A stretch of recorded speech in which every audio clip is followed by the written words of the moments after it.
ناظرین سامعین السلام علیکم ورحمۃ اللہ وبرکاتہ۔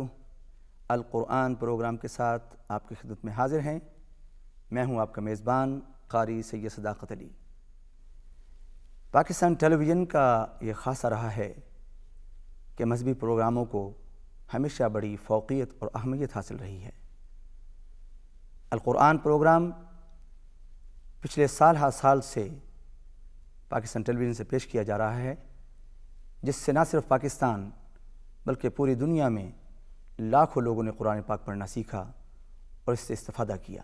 ناظرین سامعین، یہی پروگرام جدید تقاضوں اور نئے اسلوب کے ساتھ ایک مرتبہ پھر آپ کی خدمت میں پیش کیا جا رہا ہے۔ میں آج نئے طلباء اور طالبات کے ساتھ آپ کی خدمت میں حاضر ہوں۔ ناظرین سامعین، ارشاد ربانی ہے وَرَتِّلِ الْقُرْآنَ تَرْتِيلًا، کہ قرآن پاک کو خوب ٹھہر ٹھہر کر پڑھو۔ اس سے مراد یہ ہے کہ قرآن پاک کو صحت لفظی کے ساتھ، مخارج و صفات کے ساتھ پڑھیں، تاکہ قرآن پاک کو احسن طریقے سے پڑھا جا سکے۔ میں سمجھتا ہوں کہ علم التجوید، احکام التجوید کے ساتھ قرآن پاک کو پڑھنا بڑا ضروری ہے، اور اس علم کا جاننا بہت ضروری ہے، کیونکہ بعض مرتبہ یہ ہوتا ہے کہ ذرا سی بھی احتیاط نہ برتنے سے معانی بدل جاتے ہیں۔ اس کی مثال ایسے ہے کہ قل هو اللہ احد، اس کا معنی ہے کہ کہہ دیجئے اللہ ایک ہے، اور اگر احتیاط نہ کی جائے اور یوں پڑھا جائے قل هو اللہ احد، تو اس کا معنی ہوگا کہ کھو اللہ ایک ہے، اور بظاہر معمولی سا فرق ہے پڑھنے میں، مگر معانی کتنے بدل گئے۔ اس لیے اس علم کا جاننا بہت ضروری ہے۔ ناظرین سامعین، قرآن پاک چونکہ عربی زبان میں نازل ہوا، اور یقیناً جب بھی کسی زبان کو سیکھا جاتا ہے تو اس کے بنیادی اصول جو ہیں وہ سامنے رکھنے پڑتے ہیں، ان کو سیکھنا پڑتا ہے۔ عربی زبان میں اس کے 29 حروف ہیں، اور ان حروف کو کیسے ادا کرنا ہے، ہر حرف کا الگ الگ مخرج ہے، کہاں سے ادا ہوتا ہے، اور ان کو ادا کرنے کے لیے اس میں زبان کا بھی استعمال ہے، دانتوں کا بھی استعمال ہے، حلق کا بھی استعمال ہے۔ ناظرین سامعین، انسانی منہ کے اندر 12 دانت اور 20 داڑیں ہوتی ہیں، کل 32 بنتے ہیں۔ سب سے پہلے آپ کو دانتوں کے متعلق بتاتے ہیں، ان کے نام کیا ہیں اور یہ کہاں کہاں ہیں۔ آپ خاکے میں دیکھ رہے ہیں کہ سب سے سامنے جو 2 دانت ہیں ان کو عربی میں ثنایا کہا جاتا ہے، اور ان کے دائیں بائیں ایک ایک دانت جو ہے ان کو ربائی کہا جاتا ہے، اور ربائی کے دائیں بائیں جو 2 دانت ہیں ان کو انیاب کہا جاتا ہے۔ اس طرح یہ 6 دانت اوپر والے اور 6 دانت نیچے والے مل کر 12 بن جاتے ہیں۔ اس کے ساتھ ہی پھر داڑھوں کا ذکر آتا ہے۔ داڑھ کو عربی میں درس کہتے ہیں، اور ادراس اس کی جمع ہے۔ انیاب کے ساتھ جو پہلی 2 داڑھیں ہیں ان کو ضاحک کہا جاتا ہے، اور ضاحک کے ساتھ جو دائیں بائیں 3 داڑھیں ہیں ان کو طواحن کہا جاتا ہے، اور آخر میں جو ایک ایک داڑھ دونوں طرف بچتی ہے ان کو نواجذ کہا جاتا ہے۔ ناظرین سامعین، اب ہم ان 29 حروف کی طرف چلتے ہیں اور آپ کو یہ بتاتے ہیں کہ یہ ان کے مخارج کہاں سے ادا ہوتے ہیں، ان کو کیسے ادا کیا جاتا ہے۔ خاکوں کی مدد سے آپ کو سمجھانے کی کوشش کرتے ہیں۔ اس خاکے میں آپ دیکھ رہے ہیں کہ واو، یا اور الف، اس کا مخرج ہے جوف دہن، یعنی اس سے مراد منہ کا خالی حصہ، یہاں سے ادا ہوتے ہیں۔ واو مدہ، یا مدہ اور الف مدہ۔ اس کی مثال جیسے ہے نوحیہا اوتینا، یعنی واو مدہ کی مثال نو ہے، اور یا مدہ کی مثال حی ہے، اور الف مدہ کی مثال ہا ہے، اور یوں مل کر یہ بنتا ہے نوحیہا۔ اس کے ساتھ ساتھ یہ بھی سمجھنے کی کوشش کیجئے کہ الف ہمیشہ خالی ہوتا ہے، اور اس پر حرکت آ جائے تو وہ حمزہ بن جاتا ہے۔ ناظرین سامعین، اس خاکے میں آپ کو 3 مخرج بتائے جا رہے ہیں۔ پہلا مخرج ہے اقصائے حلق، یعنی حلق کا وہ حصہ جو سینے کی طرف ہے، اس سے ادا ہوتے ہیں حمزہ اور ہا۔ اس کے بعد ہے وسط حلق، حلق کا درمیانی حصہ، یہاں سے عین اور ہا ادا ہو رہے ہیں۔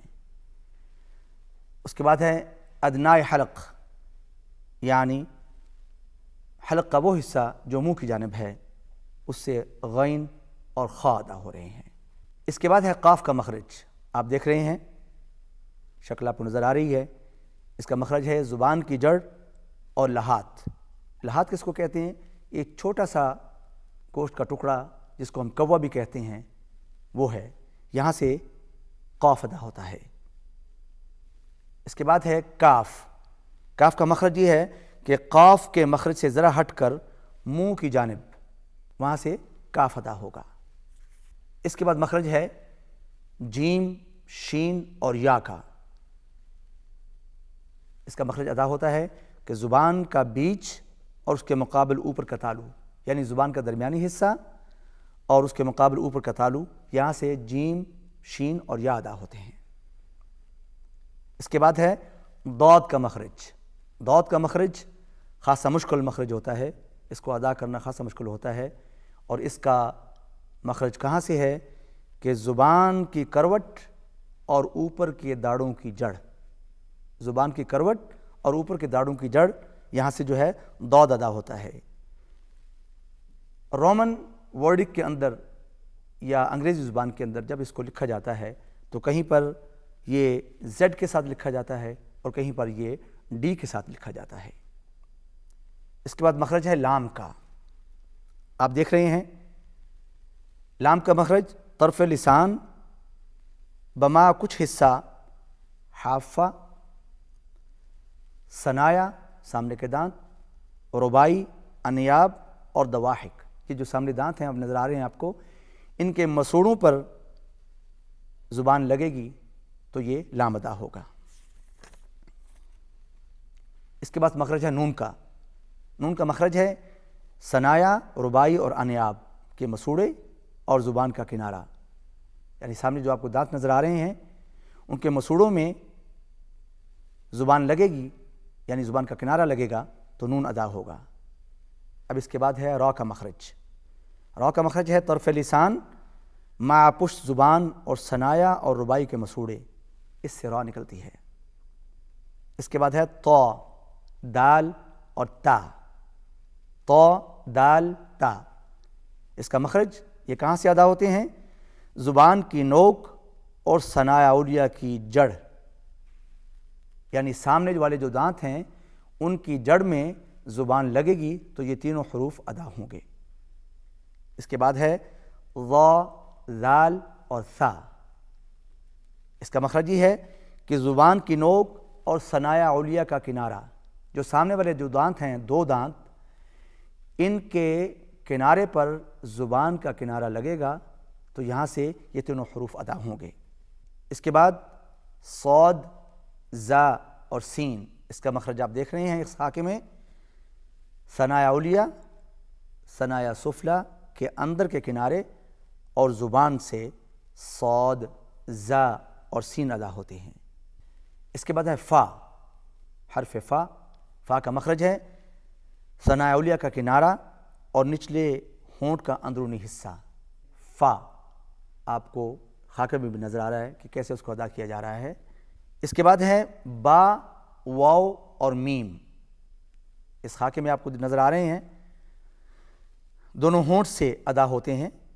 با نچلے ہونٹوں کی تری، اس سے ادا ہوتا ہے، اور میم نچلے ہونٹوں کی خشکی سے ادا ہوتا ہے، اور واو دونوں ہونٹوں کو گول کرنے سے ادا ہوتا ہے، اور آخر میں ہے آخر مخرج غنّے کا، کہ غنّہ کیسے ادا ہوتا ہے۔ اس کا ہے مخرج یہ ہے کہ خیشوم، خیشوم یعنی ناک کی جڑ، اس سے غنّہ ادا ہوتا ہے۔